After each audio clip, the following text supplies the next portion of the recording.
is falling. People with aphasia should never give up trying. 3 years ago when I met her, and that was 2 years after her stroke, she wasn't speaking. And in the last year, she has made the most tremendous gains. She's really a tribute to perseverance. And he shall give thee thy heart's desire, and he shall give thy heart desire. Not bad.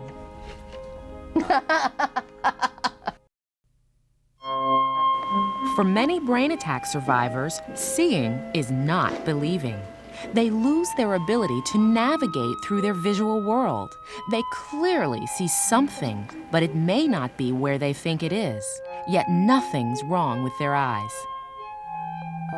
On a December morning in 1997, Joyce Walder had a stroke. It didn't destroy her ability to speak or to move. Instead, something very strange happened. This was an obscenely painful experience, but what was going on besides the pain was that all of a sudden, just like that, the whole world turned into a wall-to-wall series of Picasso paintings. Parts of rooms in the wrong place, just looking at a human being, one eye up here and one eye down here, nothing was right. After her brain attack, just walking down a street became nearly impossible.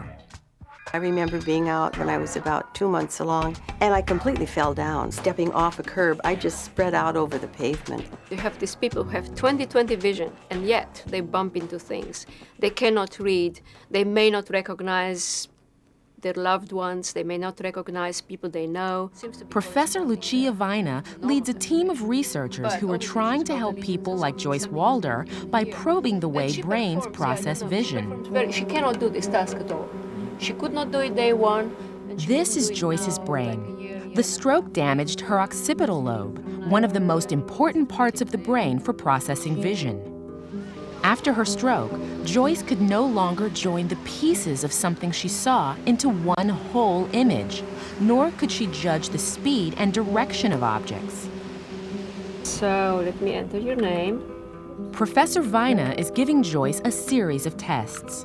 You are going to fixate on the right-hand side, and you let me know if you think you're walking to the left or to the right. These tests were originally developed for visual research, but the very same tests work perfectly for visual rehabilitation. Okay, so this is the last test we do today. We are adjusting the test so that it's not terribly frustrating. And then we make it harder and harder so that the patients with loads of practice can really get better. And eventually the brain would, you might say loosely, rewire itself. Day by day, Joyce's brain rewired itself until she was ready for the ultimate challenge, driving a car. I remember a couple of times I started to cry. I said, I can't do this. But by a week or two of doing that, I got better. Wow, this is wonderful. All this 100% correct. With determination and lots of practice, Joyce Walder succeeded. Her rehab had helped her brain recruit other cells to do the job of the dead ones. It shows that adult brain cells can change with experience and training. This discovery of changes in the brain has made a big difference in the life of many patients, specifically in the life of Miss Walder, who has improved so beautifully with training. I'm absolutely flourishing. I don't think I've ever been better in my life. And it's this increased confidence. I'm even more confident now than I was.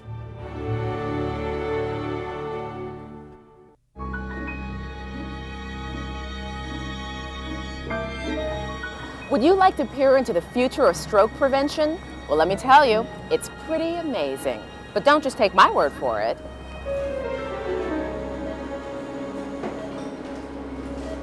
Under these blue sheets lies a 53-year-old man with a weakened spot in a brain artery called an aneurysm. If not treated, it could burst, causing a hemorrhagic stroke. Aneurysm per se is not going to cause the serious problem. But when it ruptures, The hemorrhage from the aneurysm can cause very serious neurological problems. Statistically, approximately 25% of the patient dies instantly from the hemorrhage. Today, Dr. In-Sup Choi is going to take a close look at the aneurysm so he can decide on the best way to keep it from hemorrhaging. Until now, to see aneurysms, doctors have relied on angiograms, which are a kind of X-ray. But angiograms are flat pictures. They don't show the true shape of aneurysms. We've been looking at the blood vessels' three-dimensional structure in 2 dimensions. Fortunately, Dr. Choi has access to some of the most advanced imaging equipment in the entire world. This is a state-of-the-art biplane digital subtraction angiography unit. When everything is set, the machine launches and fires off a sequence of 120 X-ray images in just 8 seconds. We're going to send these images to a computer now. Send it over, please. Now, Dr. Choi and his computer work their magic. Out of millions of bits of information, they create this single remarkable image, a 3-dimensional angiogram. This is the reconstruction of blood vessels. The balloon-shaped structure is the aneurysm. Dr. Choi can now view it from every conceivable angle and see every detail of this dangerous formation. This tool provides actual 3-dimensional images of 3-dimensional structures. We can actually see the structures we've never seen before. By studying this image carefully, Dr. Choi and neurosurgeon Carlos David will be able to decide on the best way to help the patient avoid a stroke. It is amazing technology. I think this technology is going to be an essential part of any type of blood vessel analysis in the future. It provides much safer results compared to the old days.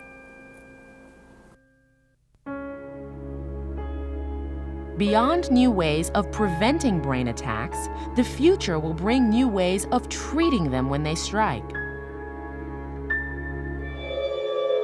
It's only as wide as a small sewing needle.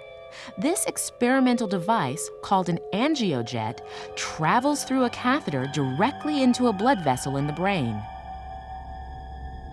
When the catheter has passed through the clot, the angiojet is activated. A high-pressure jet of water attacks the clot and quickly breaks it up. The debris gets removed through the catheter, and blood flow is restored. Versions of the angiojet are already used for treating clots in heart and other arteries. But the system for stroke treatment is still in the early trial stage. Another approach that's showing huge potential is called laser thrombolysis. Threaded into the brain like the angiojet, the device fires a powerful laser beam at the clot. Remarkably, the laser vaporizes the clot without damaging the artery wall. Laser clot busting is still very much in the research and development stage for stroke treatment. But in this angiogram of a heart artery, the arrow shows where the blood flow is being restored as the laser does its work. I'd say that's pretty impressive. Today, we're learning more and more about diagnosing and treating strokes. But strokes may never be completely understood because the human brain will always have its mysteries.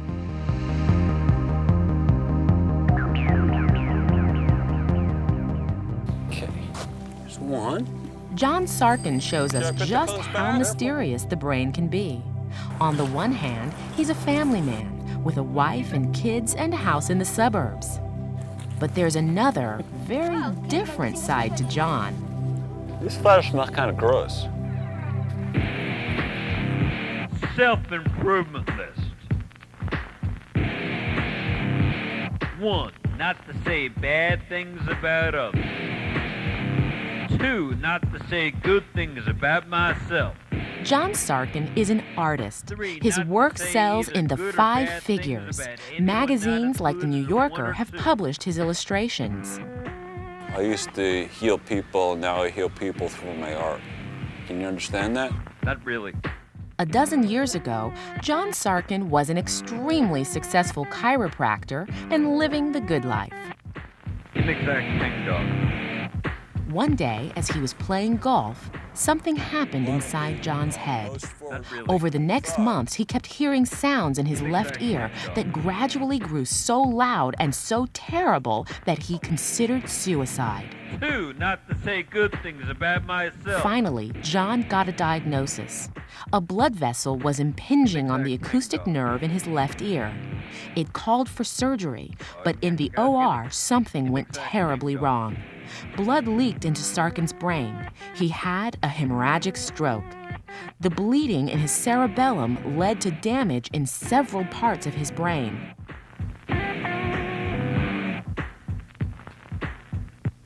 For months, he hovered near death, and when he returned to life, he was no longer the same John Sarkin. Let's cross the street. Got to fix my X-ray machine, about this patient, blah, blah, blah. If I paid the mortgage, wonder how my stocks are doing, you know. All this stuff is gone now. John found he couldn't go back to work as a chiropractor.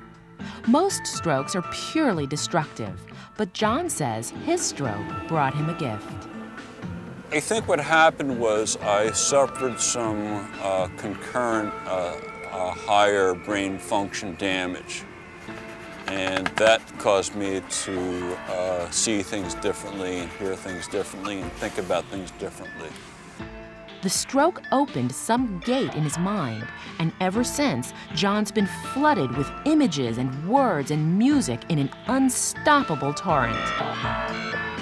Where'd you find this? John Abramson has been John Sarkin's family doctor and a good friend since well before his stroke. Did something new emerge out of the injury to your brain after you had the stroke? Well, I mean, like there's this Buddhist idea that the sun's always shining. All you got to do is clear the clouds away, and there you have it.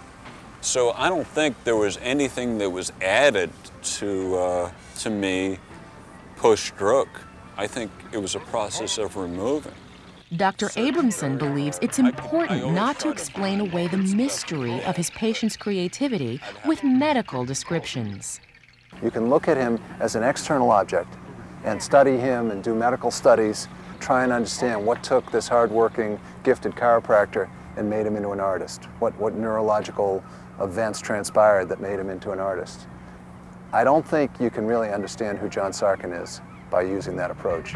There's so much mystery and stuff that scientists will never be able to figure out with the approach that they're using. That's a visual pun there. You get it? Huh?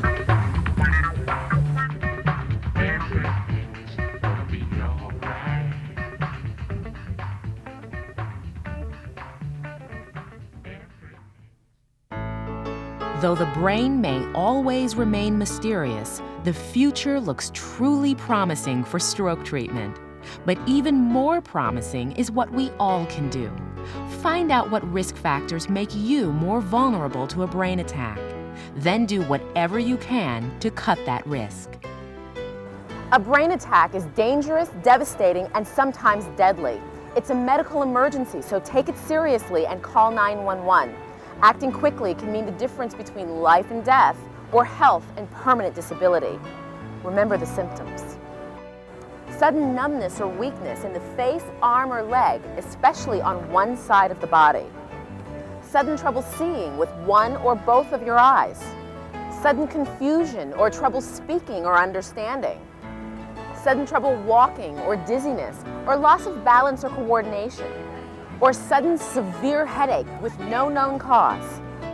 If you or someone you're with experiences any of these symptoms, well, you know what to do, don't you? I'm Kat Carmen.